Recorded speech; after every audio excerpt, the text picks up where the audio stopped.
Hi friends, welcome back to my channel. ఇంట్లోనే సింపుల్గా టేస్టీగా హెల్తీగా స్వీట్ తినాలనిపించినప్పుడు రవ్వ కేసరి అయితే ప్రిపేర్ చేసుకుందామండి. ఇది ఎంతో ఎంతో టేస్టీ హెల్దీ అయినటువంటి రవ్వ కేసరి ఎలా ప్రిపేర్ చేసుకోవాలో ఇప్పుడైతే చూసేద్దామా ఫ్రెండ్స్. ముందుగా ఒక కడాయి పెట్టుకొని అది హీట్ అయిన తర్వాత ఒక టేబుల్ స్పూన్ అయితే గీ యాడ్ చేశాను. ఇందులో ఒక టేబుల్ స్పూన్ జీడిపప్పు, బాదం పప్పు, కిస్మిస్ అయితే యాడ్ చేద్దామండి. అన్నీ మంచిగా దోరగా ఫ్రై అయ్యే వరకు ఫ్రై చేద్దామండి. ఇవైతే డ్రై ఫ్రూట్స్ మంచిగా ఫ్రై అయిపోయాయి. ఇవైతే వేరే బౌల్లో తీసుకొని పక్కన పెట్టుకుందామండి. ఇప్పుడు సేమ్ అదే కడాయిలో ఒక కప్ బొంబాయి రవ్వ అయితే తీసుకుంటున్నాను, ఉప్మా రవ్వని. సేమ్ ఇదిగోండి, సేమ్ కడాయిలో అయితే ఒక కప్ బొంబాయి రవ్వ తీసుకొని మంచిగా అయితే ఫ్రై అవ్వనిద్దామండి.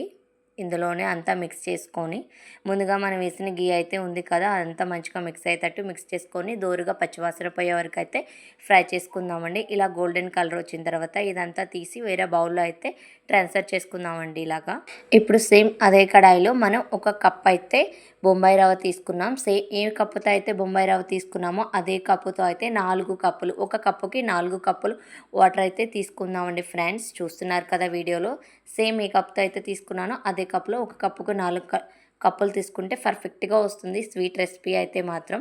ఇప్పుడు ఈ వాటర్ని అయితే ఐ ఫ్లేమ్లో పెట్టేసి మంచిగా అయితే బాయిల్ అవ్వనిద్దామండి. ఇందులో ఒక 2 యాలకుల పొడి అయితే యాడ్ చేస్తున్నాను నేను.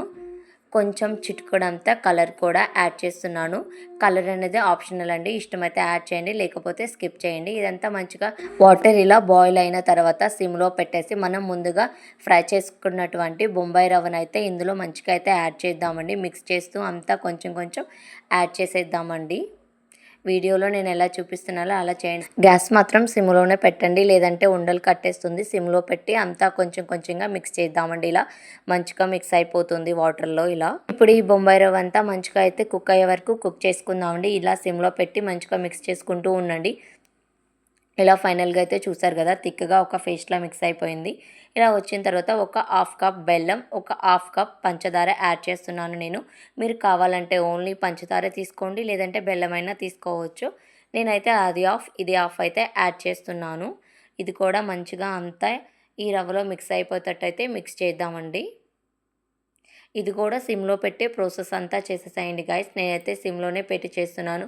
హైలో అస్సలు పెట్టొద్దు, హైలో పెడితే మళ్ళీ ఉండలు కట్టేస్తుంది. సిమ్లోనే పెట్టేసి అంతా మంచిగా అయితే మిక్స్ అయ్యేటట్టు మిక్స్ చేసుకుందామండి. చాలా పర్ఫెక్ట్గా వస్తుందండి ఈ స్వీట్ రెసిపీ మాత్రం. మనకి ఎప్పుడు స్వీట్ తినాలనిపించినా, లేదంటే అమ్మవారికి ఏమన్నా ప్రసాదం పెట్టాలనుకున్న ఎప్పుడైనా సరే ఈ స్వీట్ రెసిపీ ట్రై చేయండి. చాలా చాలా టేస్టీ అండ్ హెల్దీ అండి పిల్లలకి కూడా. ఈ రవ్వలో అయితే ఇప్పుడు ఈ బెల్లము, పంచదార అంతా అయితే మంచిగా మిక్స్ అయిపోయిందండి. మనం ముందుగా ప్రిపేర్ చేసుకున్నటువంటి డ్రై ఫ్రూట్స్ అన్నీ అండి ఫ్రై చేసి పెట్టాం కదా, అవన్నీ ఇందులో అయితే యాడ్ చేసేద్దామండి. ఇవన్నీ యాడ్ చేసి మంచిగా అయితే మిక్స్ చేద్దామండి. ఇంతే అండి, ఎంతో హెల్దీ టేస్టీ అయిన రెసిపీ రెడీ అయిపోయింది. ఇంకా సర్వ్ చేసుకొని తినడమే. మీకు కానీ నేను చేసిన ఈ రవ్వ కేసరి నచ్చితే లైక్ అండ్ కామెంట్ చేయండి. ఛానల్ ఇంకా సబ్స్క్రైబ్ చేసుకోకపోతే ఛానల్ సబ్స్క్రైబ్ చేసుకోండి ఫ్రెండ్స్.